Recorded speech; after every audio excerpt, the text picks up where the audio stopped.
네, 오늘도 살아계신 하나님의 말씀을 통해 꼭 나에게 들려오는 레마의 말씀 들으시기 바랍니다. 그리고 말씀은 능력이니 말씀을 듣다 자유와 해방과 치유의 역사가 일어나기를 간절히 축복합니다. 영적 병법 10번째 시간입니다. 2달 반 됐네요 벌써.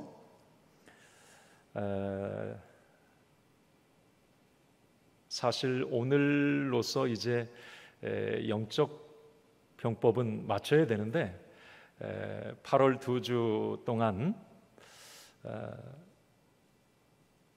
마귀가 우리 믿음의 사람들의 어떤 공격의 거점이 있어요.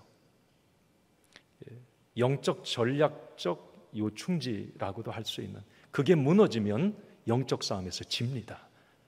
그 고지를 빼앗기면 영적 싸움에서 져요. 그 부분을 다음 주와 그 다음 주 나누는데, 우리 시온 찬양대회에서 그 하나가 생각입니다. 두 번째가 마음이에요. 생각을 빼앗기고 마음을 잘못 먹으면 사람은 반드시 실패합니다. 그래서 마귀는 집요하게 생각 속에 내 마음을, 그 고지를 점령하기를 원하는 거예요. 어떻게 이 부분을 지켜낼 것인가? 이제 다음 주부터 그런 말씀을 좀 한 2주 동안 나누기로 하고, 자, 오늘은 이제 어쩌면 영적 병법, 이 갑주로서는 이제 마지막 시간이 될 수도 있습니다.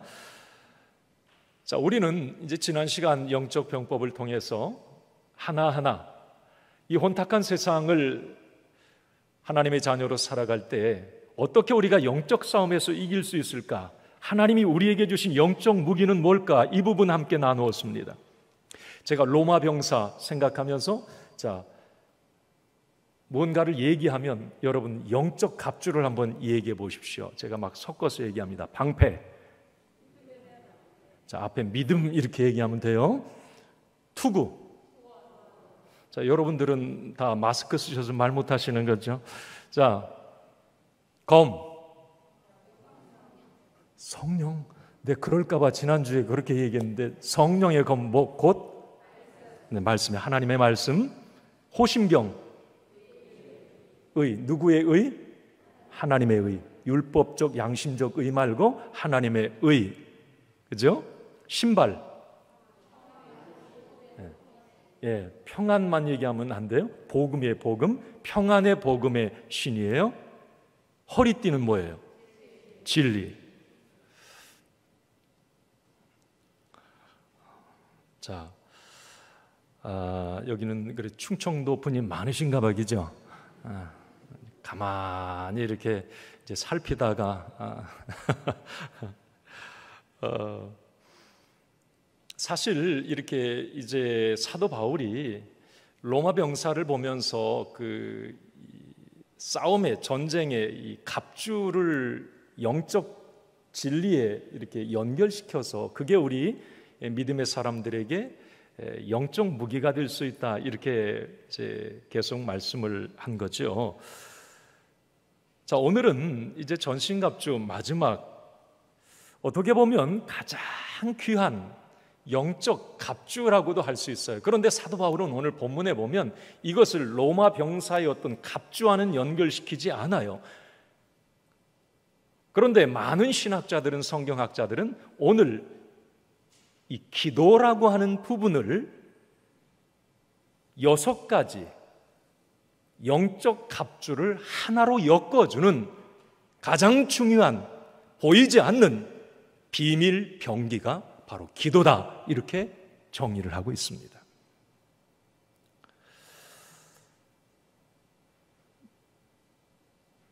두 달 전에 그 뉴스에서 한번 이 이야기가 이제 나왔는데, 앞으로 이 지구촌 전쟁은 사이버 전쟁 시대가 될 거다, 이제 그런 뉴스 보도였습니다. 군사 전문가들은 이 사이버 전쟁의 시대를 총성 없는 전쟁이다, 그렇게 표현을 합니다. 과거에는 이제 총 쏘고 대포 쏘고 뭐 미사일 쏘고 이런 시대는 이제 지났다는 거죠. 왜 그러냐면 같이 다 죽기 때문에 그래요. 핵을 쏘도 동시에 다 죽습니다. 다 피해를 입는다는 거죠. 그래서 지금 미국과 중국, 러시아 같은 경우는 이 사이버 전사들을 계속 키워내고 있는 거죠. 그런데 그 뉴스에서 이런 얘기를 합니다. 북한이 무서운 이유가 바로 미사일이나 핵, 그게 아니라는 거예요. 북한은 지금 약 7,000명의 사이버 부대를 양성해 놓았습니다. 해외에 한 1,000여 명 이 사이버 부대가 주둔해 있고, 뭐 중국의 거점으로 해서 활동하기도 하고, 예전에 우리 뭐 국정원 해킹 당했다 그런 얘기하죠. 순식간에 국가와 정부를 마비시켜 버릴 수 있다는 거죠. 이 사이버 부대는 전력, 가스, 원전, 군사시설, 언론사, 청와대, 국정원까지 해킹 공격을 할 수 있다는 겁니다.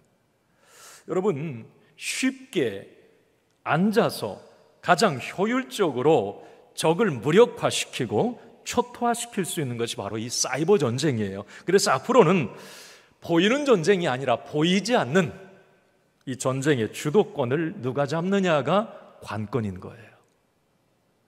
제가 이 말씀을 영적 갑주 기도라고 하는 부분과 연결지어서 생각을 해보면 그렇습니다. 여러분, 사이버 전쟁은 보이지 않는 전쟁이에요. 아까 말씀드렸듯이 쉽게 앉아서 가장 효과적으로 적을 무력화시킬 수가 있어요. 자, 그러면 우리가 이 영적 전쟁에서 우리의 적 사단 마귀를 가장 쉽게 앉아서 효과적으로 그 마귀의 간계를 간파해내고 마귀의 견고한 진을 파쇄하는 이런 일들, 이것이 바로 기도다라고 사도 바울은 오늘 우리에게 말씀하고 있습니다. 그래서 기도는 우리 성도 영적 싸움에 있어서 가장 강력한 무기다. 그래서 오늘 제가 이 말씀의 제목을 기도, 성도의 비밀 병기 그렇게 해서 보이지 않아요. 그러나 가장 강력해요. 6가지의 영적 갑주, 이 기도가 뒷받침되지 않으면 이게 무용지물이 될 수 있어요. 기도라고 하는 것은 그만큼 중요한 거예요. 그래서 오늘 사도 바울은 이 갑주 시리즈 마지막 오늘 기도로 이걸 맺고 있는 겁니다. 그래서 제가 드는 생각은 마귀는 기도하는 사람을 제일 무서워하고요. 왜? 자기가 지니까. 기도하는 교회를 가장 두려워합니다. 그 교회를 흔들지 못하니까. 그래서 마귀의 특수 임무가 뭘까 생각해 보면 마귀는 어떻게 해서든지 믿음의 사람이, 교회 공동체가, 하나님의 사람이 기도하지 못하게 막는 일을 하는 거예요. 기도만 못하게 막으면 자기가 이길 수 있어요. 자기의 간교한 전략이 먹혀 들어갑니다. 갈등과 분열, 이간질을 통해서 모든 걸 산산조각 낼 수 있어요. 그래서 기도하지 못하도록 막는 거예요. 예를 들면, 야, 앉아서 뭐 기도한다고 다 되냐? 기도하는 사람들에게 의심과 회의를 갖게 합니다. 때로는 큰 실패와 어떤 문제를 통해서 기도해도 안 되더라, 이런 절망감을 갖게 하기도 합니다. 때로는 바쁨을 통해서 나는 바빠서 기도할 수 없어요. 허울 좋은 핑계죠. 우선순위 두면 못할 거 없어요. 아무리 바빠도 1순위에 내가 그거 두면 그거 반드시 합니다.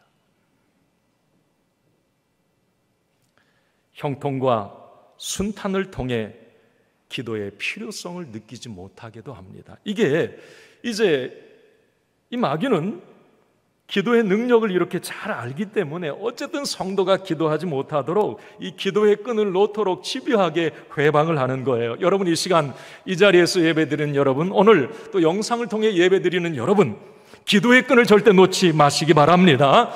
기도의 줄만은 꼭 잡으시기 바랍니다. 네, 그런 생각이 들어요.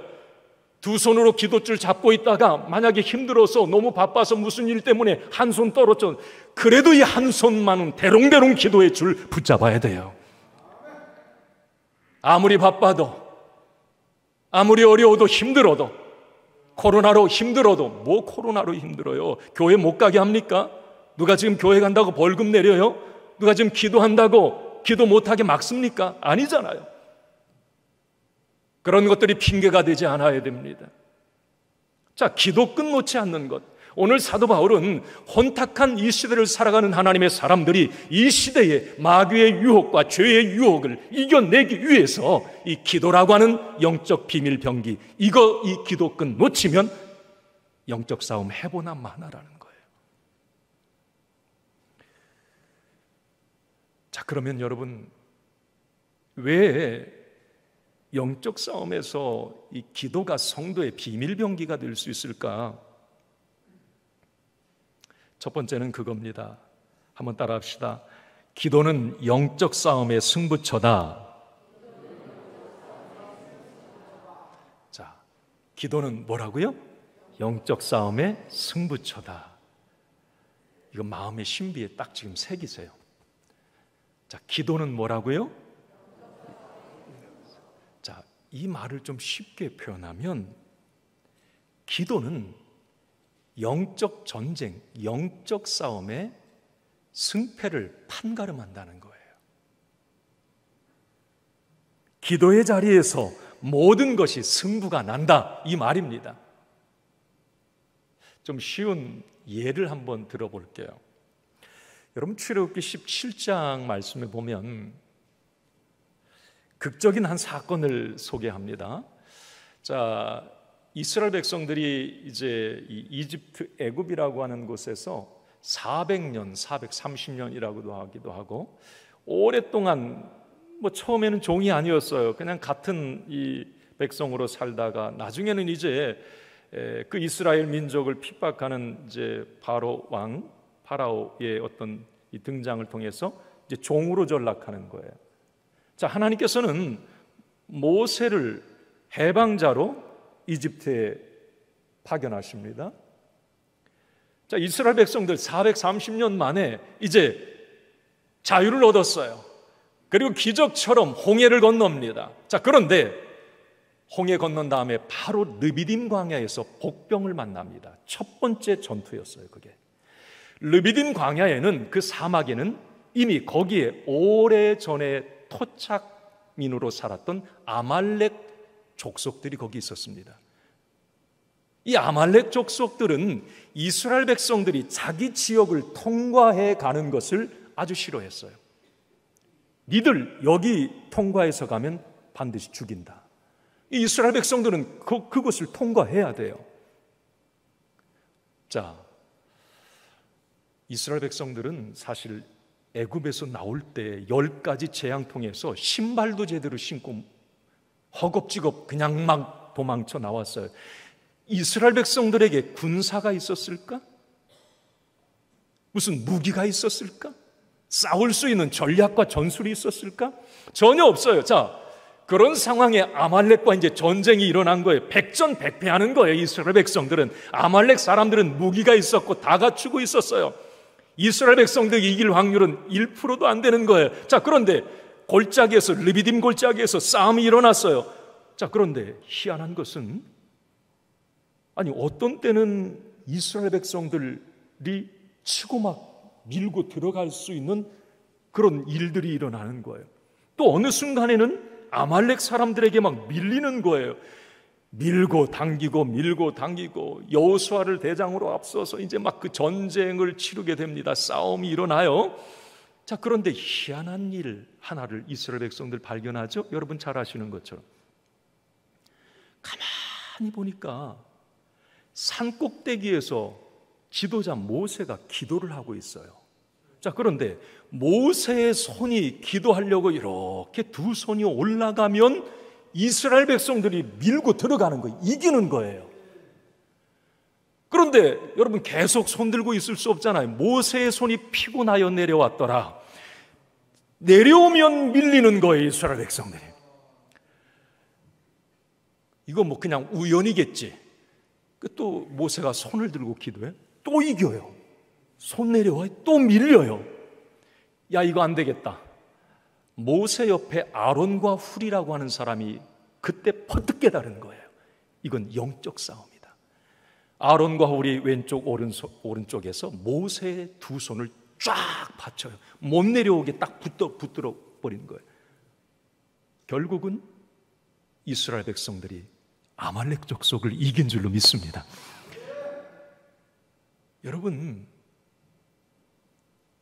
그때 여호수아와 이스라엘 백성들이 깨달은 건 두 가지예요. 하나는 뭐냐면 하나님이 함께 하시면 이긴다라고 하는 거예요. 그리고 승리의 승부처는 르비딤 골짜기 싸움의 현장이 아니라 기도의 자리다라고 하는 거예요. 그 두 가지 깨달은 겁니다. 이것은 뭘 말합니까? 우리의 삶의 현장에서 내가 풍성한 삶을 기대하고 승리의 삶을 기대하고 영적 싸움에서 내가 이기길 원해요. 자, 그러면 그런 삶의 시작, 승부처는 기도의 자리다라고 하는 것을 말해줍니다. 내가 범사에 잘되고 강건해지는 내 눈에 보여지는 이 열매는 영혼의 잘됨, 기도의 자리에서 결정난다고 하는 것을 우리에게 가르쳐주는 거예요. 다시 한번 말씀드립니다. 여러분, 기도는 영적 전쟁, 영적 싸움의 승부처다라고 하는 것을 기억하자는 말이에요. 내가 기도의 자리에서 10분, 20분, 1시간 기도하는 게 얼마나 내 삶에 많은 승리와 하나님의 놀라운 역사를 가져오는지를 잊지 말자는 말입니다. 여러분, 우리 자식들을 위해서 많이 기도해야죠. 여기 부모님들, 후손들, 손자, 손녀들을 위해서도 막 기도하고 그러시는데 우리가 잊지 말아야 될 것 바로 그거예요. 이 기도의 자리를 생각해 보면 우리 자녀들의 어떤 복된 변화, 그들의 복된 삶, 이 부모의 기도의 자리에서 판가름 난다. 이것도 여러분 잊지 마셔야 됩니다. 내게 자식을 선물로 준 이유는 영적으로 내가 기도할 때 내 자식이 영적으로 살아나고 영혼이 잘 되고 범사가 잘 되고 강건해지는 그 복의 시작, 우리 부모님들에게 주셨다는 거예요.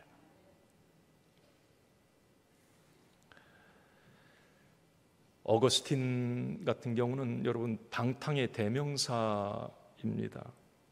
희망이 없는 사람이에요. 이 어거스틴, 모든 주변 사람들이 다 포기했어요. 그런 어거스틴이 가장 위대한 성자가 됩니다. 믿음의 거성이 돼요. 어떻게 그렇게 될 수 있어요? 16년 동안 어거스틴이 방탕의 생활, 거의 포기의 인생을 살아가는 그 동안에도 어머니 모니카는 그 어거스틴을 향해서 16년 동안 기도의 끈을 놓지 않았어요. 하나님, 내 아들, 하나님, 내 아들, 하나님, 내 아들, 내 아들, 내 아들 살려주세요. 여러분, 어거스틴의 회심이 상상이 안 되는 거예요. 아니, 아이들 찬송가, 요즘 말로 말하면 복음성가 부르는 그걸 듣고 어거스틴이 거기서 꼬꾸라질 줄 누가 알아요? 여러분, 이런 일 상상이 됩니까? 어머니의 기도였어요. 어머니의 기도. 통쾌한 삶의 반전도 기도의 자리에서 결정된다고 하는 걸 우리는 잊지 말아야 됩니다. 저는 이 통쾌한 반전이라고 하는 것은 없는 것에서 있게 되는 그런 일을 말하는데, 여러분, 한나 같은 경우는 자식이 없었어요. 기도의 자리에서 하나님 앞에 간절히 기도할 때 하나님께서는 이 한나에게 자녀를 주세요. 기도의 자리에서 하나님이 허락을 하신 거예요. 여러분, 사무엘, 이스라엘의 일대 왕을 사울이라고도 하지만 사무엘이라고도 합니다. 선지자 중 가장 위대한 선지자 사무엘, 한나를 통해서 하나님이 주셨어요. 기도하는 한나를 통해서. 역전의 은혜도 기도할 때 하나님이 허락해 주세요. 에스더 말씀을 보면 이스라엘 백성들이 몰살 위기에 처합니다. 거기 중심에는 그 모의를 주도한 하만이라고 하는 사람. 그러나 여러분, 에스더가 금식 기도에 돌입합니다. 온 이스라엘 백성들 함께 금식하며 기도하자고 해요.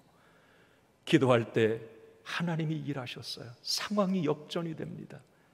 장대 높이 모르드게 에스더 삼촌 달려고 그랬어요. 결국 하만이 그 끝에 달리고 반전과 역전의 역사가 일어납니다. 여러분, 제가 지금 이 말씀을 드린 이유는 영적 갑주로 이 기도라고 하는 것, 보이지 않지만 성도의 영적 비밀 병기 이 기도라고 하는 것, 우리의 승패, 삶의 이 성패를 좌우한다는 겁니다. 저는 오늘 이 말씀을 듣는 저와 여러분들이 세상과의 영적 싸움에서 반드시 승리하되 승리의 승부처가 이 기도의 자리인 것을 절대 잊지 말고 실제로 기도하는 사람들 되기를 바랍니다. 기도의 책 한 권 읽어서 도전 받는 것보다 10분 기도하는 게 더 능력이라고 하는 것도 잊지 마십시오. 기도가 얼마나 능력인지 잘 알아요. 너무 많이 들어서. 그러나 당신 실제 기도하십니까? 나 기도책 내 서재 수십 권 있어. 나 기도에 대해서는 박사야. 무용지물입니다. 실제적으로 내 삶의 현장에 내가 어려움을 만날 때, 내가 어떤 선택의 기로에 있을 때, 내가 실질적으로 하나님 앞에 무릎 꿇는 그 한 시간, 그게 너무 귀한 거예요. 너무 귀한 거예요. 그 자리가 승리의 승부처가 된다고 하는 것을, 영적 싸움의 승부처가 된다고 하는 것을 오늘 사도 바울은 우리에게 말씀하고 있어요. 여러분, 실제로 무릎 꿇어 기도하는 저와 여러분 되기를 간절히 소원합니다. 자, 그러면 이렇게 승리의 승부처가 되는 이 갑주, 영적 갑주로서의 이 기도, 사도 바울은 이 기도 사용법, 그러니까 우리가 삶을 살아갈 때 영적 갑주로 이 기도를 사용할 때 어떻게 해야 될 건가, 이 부분에 대해서 오늘 너무 구체적으로 얘기를 해요. 자, 18절 한번 같이 읽습니다. 자, 오늘 18절 시작. 모든 기도와 간구를 하되 항상 성령 안에서 기도하고 이를 위하여 깨어 구하기를 항상 힘쓰며 여러 성도를 위하여 기도하라 구하라. 아멘. 19절 20절은 사실 거기까지는 강의하기가 시간적인 좀 부족함이 있고요. 오늘 18절이 사실 핵심이에요. 이 부분을 이제 19절 20절 이렇게 확장시켜 나가라고 하는 건데, 자, 어떻게 우리가 그러면 이 기도가 우리 어떤 영적 싸움과 우리 삶에 어떤 승리를 가져오게 하는 승부처가 되게 할 수 있을까? 어떻게 우리는 기도할 수 있을까라고 하는 이 부분. 자, 여러분, 우리 이제 18절 말씀, 여러분 그 한 절 안에 보면 기도, 간구, 구한다 라고 하는 말이 몇 번 정도 거기 들어가 있는 것 같아요. 보면 기도와 간구, 기도, 구하기, 성도를 위해서 구하라, 5번이죠. 5번. 자, 한 절 안에 사도 바울은 쭉 앞에 이제 영적 갑주 얘기를 하면서 마지막이 18절에 그걸 하나로 묶는 이 기도라고 하는 부분을 얘기하면서 한 절 안에 5번을 이 기도에 관해서 언급을 하고 있어요. 이건 뭘 말하느냐면 이 기도가 하나님의 전신갑주와 연결되어 있고 영적 싸움에서 절대적으로 필요하다고 하는 걸 이 사도 바울은 말하고 싶어 하는 겁니다. 자, 그러면 영적 우리가 전투, 영적 싸움에서 어떻게 이 기도의 무기, 갑주를 사용할 수 있을까? 한번 저를 따라해 봅시다. 첫 번째입니다. 기도와 간구를 통하여 기도하라. 자, 이게 여러분 문맥을 잘 좀 이해해야 돼요. 자, 다시 한번 읽어보세요. 시작. 자, 기도와 간구를 통하여 기도하라. 자, 이것 한번 여러분 먼저. 자, 기도와 간구는 어떤 차이가 납니까? 기도는 뭐, 간구는 뭐예요? 같은 겁니까? 다른 겁니까? 참 목사님 헷갈리게 하시네. 우리가 같은 개념으로 이해할 수도 있어요. 자, 그런데 그래서 원어를 보면 좀 달라요. 이 기도라고 하는 것은 프로스 6의 헬라어로 그렇게 되어 있는데 뭘 말하고 있느냐면 기도로 하나님과 호흡하는 일반적인 과정 전체를 이 기도라고 그래요. 이 기도는 일반적인 기도예요. 나라와 민족을 위해서, 교회를 위해서, 누군가를 위해서 중보기도 하고, 또 일반적으로 뭐 대표기도 하고, 내가 어떤 기도하는 일반적인 모든 기도를 이 프로스 6의 기도라고 해요. 자, 그런데 간구는 데시스라는 헬라어를 쓰는데 뭐냐면 나와 관계된 거예요. 내가 뭔가 부족한 것이 있어서 절실하게 요청하거나 탄원하는 기도를 간구 이렇게 돼 있어요. 그래서 예전에 이 부흥 강사님이 하신 말씀 또 기억이 나요. 간구가 뭐냐, 간이 저리도록 막 구하는 게 이 간구다 그런 얘기했던 기억이 나는데 그게 맞는 말이에요. 보니까 이게 나와 관계된 문제이기 때문에 간절히 기도할 수밖에 없는 거예요. 내 자식의 문제, 지금 내가 당한 어려움, 그것 때문에 기도한다면 이거 너무 간절해지는 거 아닙니까? 나라와 민족을 위해서 기도할 때보다도. 그러니까 이 간구라고 하는 것은 바로 그런 의미예요. 자, 그런데 자, 이렇게 기도와 간구를 하되 성령 안에서 기도하고 그랬어요. 자, 여기서 이 문장에서 성령 안에서라고 하는 것은 그게 끼어든 이제 말이고, 자, 기도와 간구로 기도하라 이 말이에요. 좀 이상하죠. 자, 그러면 기도와 간구를 따로 놓고 한번 봅시다. 기도를 기도하라 이 말이에요. 간구를 기도하라. 이건 무슨 뜻일까? 이것도 헬라어 원어에 보면 너무 쉽게 마음에 와 닿아요. 그게 뭐냐면 기도를 기도하다. 이것은 기도를 목적어로 취할 때 뒤에 나오는 이 기도하다라고 하는 동사는 하나님과 소통하다 그런 의미예요. 자, 그러면 기도와 간구를 기도하라. 아까 우리 읽었죠? 이 말은 뭐냐면 기도를 통해서 하나님과 소통하라, 간구를 통해 하나님과 소통하라 이 말이에요. 우리가 하나님과 소통한다고 하는 것, 이게 이제 기도인 거예요. 기도. 그래서 우리는 어떤 어려운 일이 있을 때, 내가 하나님 앞에 개인적으로 뭔가 간구할 일이 있을 때, 아니면 중보기도로 일반적인 기도를 할 때이든지 하나님과 소통하는 거예요. 이 기도를 통해서.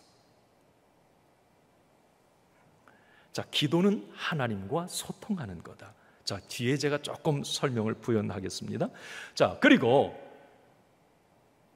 모든 기도와 간구 그렇게 되어 있어요. 자, 기도와 간구를 통해 하나님과 소통하는데, 자, 모든 기도와 간구, 이 모든이라고 하는 부분을 생각해 보면 또 많은 은혜가 됩니다.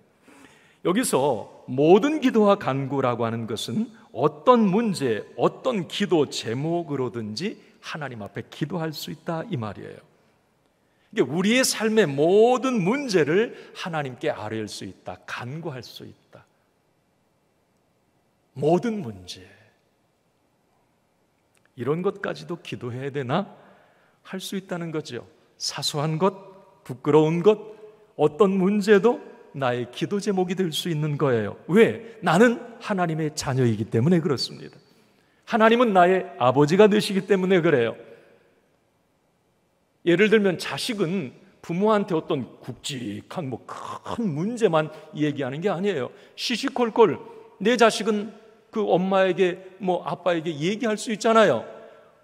기도는 하나님과 대화 소통하는 거예요. 아버지와 소통하는 겁니다. 그러면 모든 기도와 간구로 하나님과 소통할 수 있는 거예요. 어떤 특별한 일만, 특별한 기도 제목만, 멋진 것만 하나님 앞에 기도하라는 게 아니라, 하나님과 소통하라는 게 아니라 하나님 아버지와 어떤 문제든지 시시콜콜 소통할 수가 있는 거예요. 이게 기도라고 하는 거죠. 이렇게 기도해야 된다는 거예요.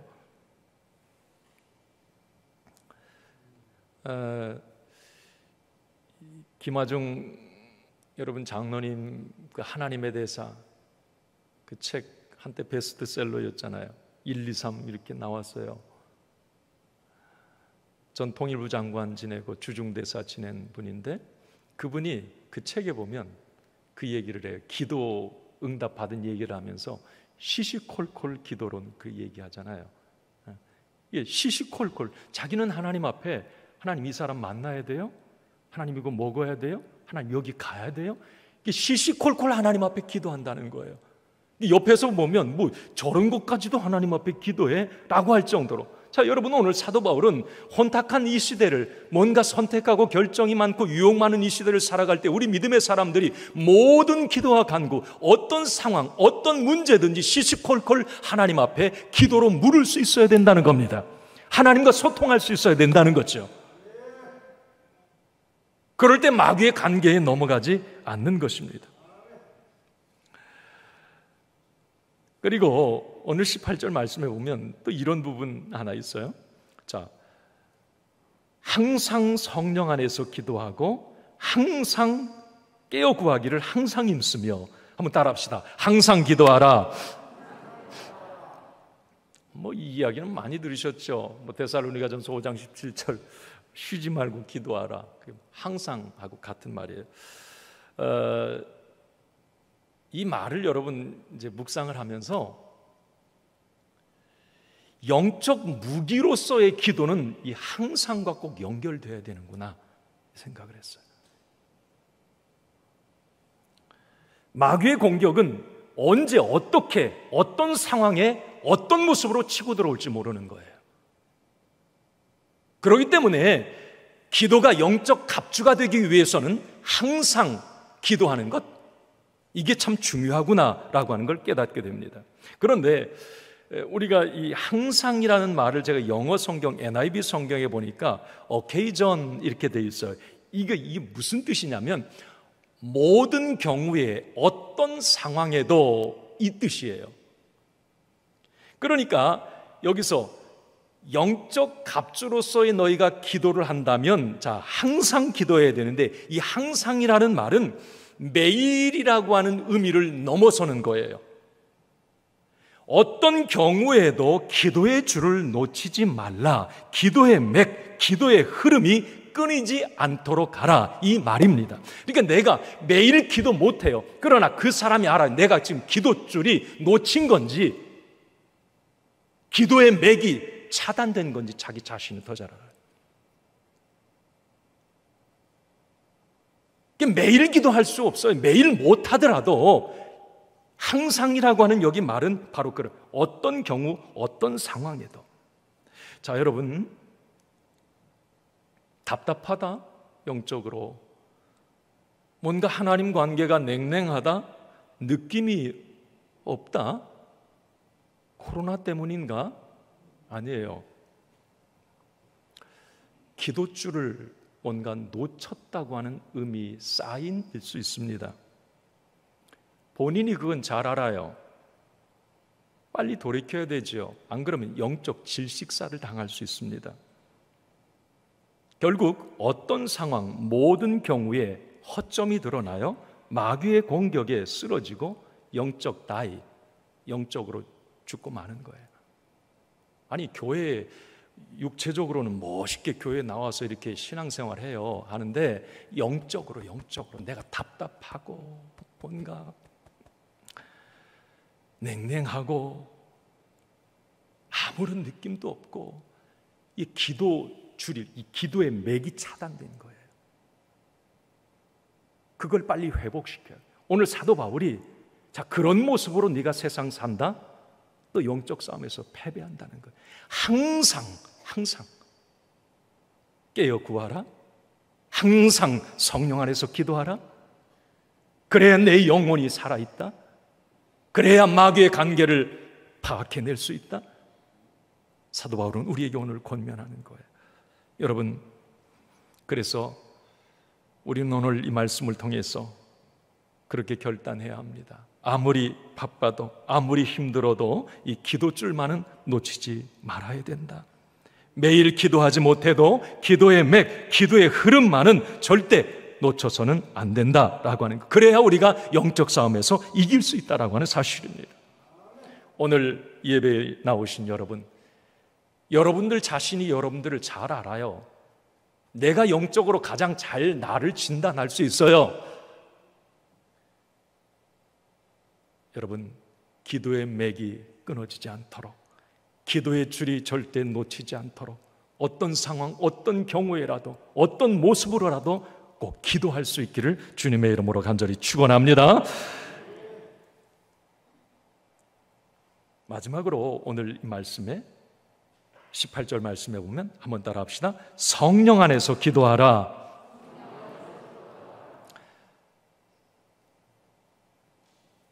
영적 싸움이기 때문에 성령님의 지도가 필요하다는 말이에요.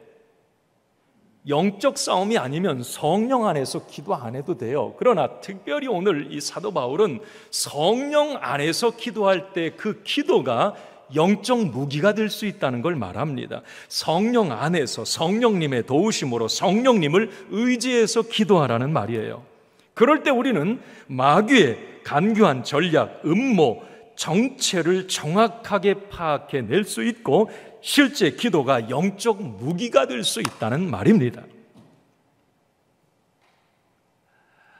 여러분, 성령님은 깨닫게 하시고 생각나게 하시고 알게 하세요. 성령님은 모든 것을 다 통찰하시는 분이세요. 왜 내가 성령 안에서 기도해야 되는가? 나 마귀의 관계 뭔지 몰라요. 지금 내가 예배 마치고 나가면 어떤 일이 마귀의 어떤 역사가 있을지 몰라요. 하지만 성령 안에서 기도할 때 하나님이 생각나게 하시고 알게 하시고 또 때로는 그 마귀의 관계에 넘어가지 않도록 준비시키시고 그래서 이기게 하시더라는 거예요. 성령님을 의지해서 기도하라는 거예요. 자꾸 성령님 깨닫게 해주세요. 성령님 알게 해주세요. 여러분, 예수님이 요한복음 14장 26절 말씀에 보면 이런 말씀을 하세요. 같이 읽습니다. 시작. 모혜사 곧 아버지께서 내 이름으로 보내실 성령, 그가 너희에게 모든 것을 가르치고 내가 너희에게 말한 모든 것을 생각나게 하리라. 자, 내가 너희에게 보낼 성령이 어떤 분이시냐? 그분은 너의 모든 상황 가르쳐 주신다는 거예요. 생각나게 하신다는 거예요. 자, 성령님이 가르쳐 주시고 그래서 성령 안에서 성령님의 도우심으로 기도하라는 거죠. 자, 이 말씀을 생각하면 여러분, 열왕기하 6장에 하나의 어떤 특이한 사건 생각나요. 아람 나라가 있어요. 아람 나라 잘 모르면 나만의 나라 그렇게 알면 나만 장군, 문둥병 걸린 나만 장군이 아람 나라 장군이었어요. 국방부 장관. 자, 그 왕이 아람 나라 왕이 왜 그랬는지 몰라도 이스라엘을 계속 괴롭힙니다. 그런데 열왕기하 6장에 보면 이 아람 나라 왕이 더 열받아요. 더 죽을 지경이에요. 왜 그러냐면 자기가 이제 참모 들고 어떤 계획을 세우고 자, 이스라엘 요 나라 여기를 치고 들어가서 이쪽으로 이 루트를 통해서 요때 들어가면 된다. 자, 그런데 그러고 이제 아람 나라 군사들이 이스라엘을 들어가요. 그러면 희한하게도 언제 왔는지 이스라엘 사람들이 다 군사들이 거기에 진치고 길목을 차단하고 며칠 전부터 다 준비하고 있는 거예요. 가면 치고 돌아오는 거예요. 가면 패배하고 돌아오는 거예요. 아람 나라가 얼마나 강대국인데 참 희한하다. 아람 나라 이 왕이 아주 미칠 지경이에요. 어떻게 그렇게 잘하느냐 말이에요. 그런데 그때 한 신하가 아람 나라 왕에게 이런 얘기를 해요. 한번 같이 읽어보시죠. 열왕기하 6장 12절에 보면 이런 얘기를 합니다. 시작. 오직 이스라엘 선지자 엘리사가 왕이 침실에서 하신 말씀을 이스라엘 왕에게 고하나이다 하는지라. 여러분, 엘리사는 성령의 사람이에요. 성경에 보면 읽지는 않겠어요. 열왕기하 2장 말씀에 그 선배 엘리야의 성령의 하시는 역사가 갑절이나 엘리사에게 임했고, 엘리사는 성령의 사람이 되어서 많은 사람들이 그 성령에 굴복을 합니다. 그게 2장 말씀에 나와요. 열왕기하 2장에.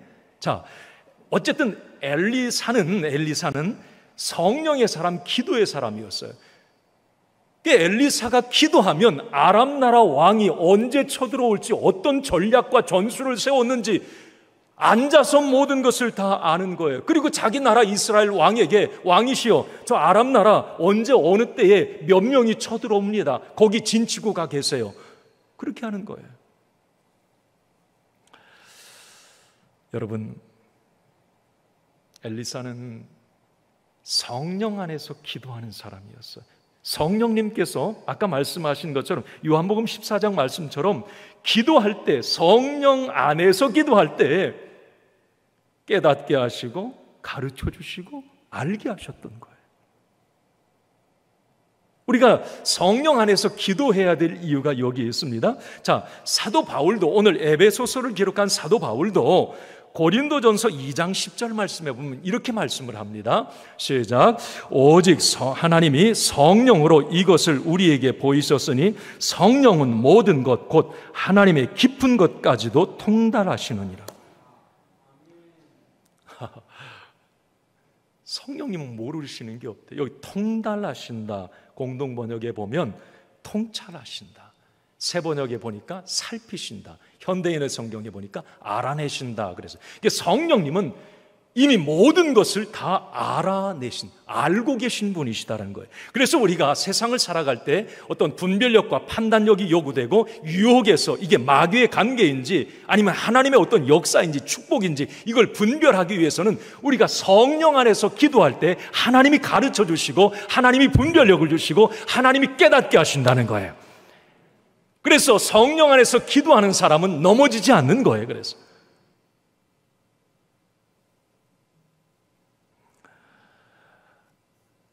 여러분, 기도할 때 이제 이렇게 결론을 맺습니다. 기도로 기도하라. 자, 기도로 하나님과 소통하라.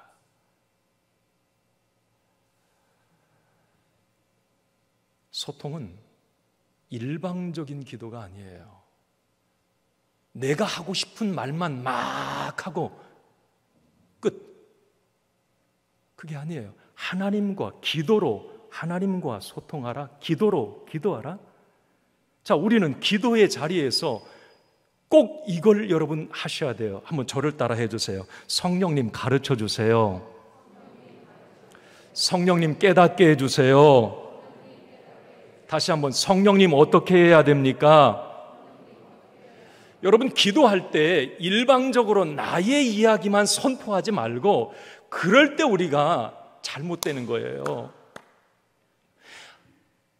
예수님도 십자가 사건을 놓고 어때? 하나님의 아들 예수님도 하나님께 물어요. 이거 어떻게 해야 됩니까? 하나님의 뜻이 뭐죠? 하나님의 뜻을 묻는 거예요. 땀방울이 핏방울이 될 정도로 기도하시는 거예요. 우리는 너무나 많은 부분에, 여러분 가끔 그러죠. 다 그런 건 아니에요. 기도하는 사람이 고집이 있어요. 기도하는 사람이 교만해요. 왜 그런 줄 아세요? 하나님의 소리를 안 들어. 지 얘기만 일방적으로 했지. 막 하고 그냥 하나님의 뜻이 뭔지를 묻지 않아. 그러니까 고집불통이 되는 거예요, 기도하는 사람이. 하나님의 뜻을 묻고 성령님의 어떤 뜻이 무엇인지, 하나님이 지금 이 상황에서 무엇을 원하는지 기도하면서 하나님 말씀이 생각나게 해주세요.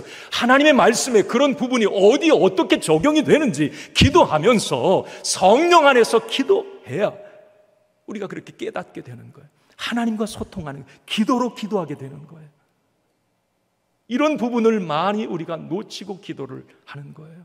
그러니까 영적 싸움에서 지는 거예요. 내 고집 때문에 지고, 기도하는 사람이 퍽퍽 넘어지고. 자, 이제 말씀을 마칩니다. 기도는 하나님의 전신갑주를 하나로 엮어주는 능력이 있습니다. 진리, 하나님의 의, 평안의 복음, 믿음, 구원, 성령의 검인 하나님의 말씀, 이 모든 것, 이 영적 갑주를 하나로 묶어 능력을 나타나게 하는 것, 이게 기도라고 하는 것입니다. 또 하나는 기도는 영적 싸움의 승부처라고 하는 것, 마음의 신비에 새기시기 바랍니다. 승리의 현장은 현장이 아니라 기도의 자리라고 하는 것 꼭 잊지 마시고요. 그리고 마지막으로 모든 기도와 간구는 성령 안에서 이루어져야 된다. 기도로 기도하자. 이것, 기도로 하나님과 소통하자. 기도로 묻자. 하나님의 뜻이 무엇인지, 하나님이 어떻게 하기를 원하시는지 기도로 기도하자. 그럴 때 우리는 세상과의 영적 싸움에서 지지 않고 이 기도가 보이지 않는 영적 비밀병기가 되어서 여러분들의 삶에 승리가, 많은 풍성한 열매가 있게 될 줄로 믿습니다. 기도합니다.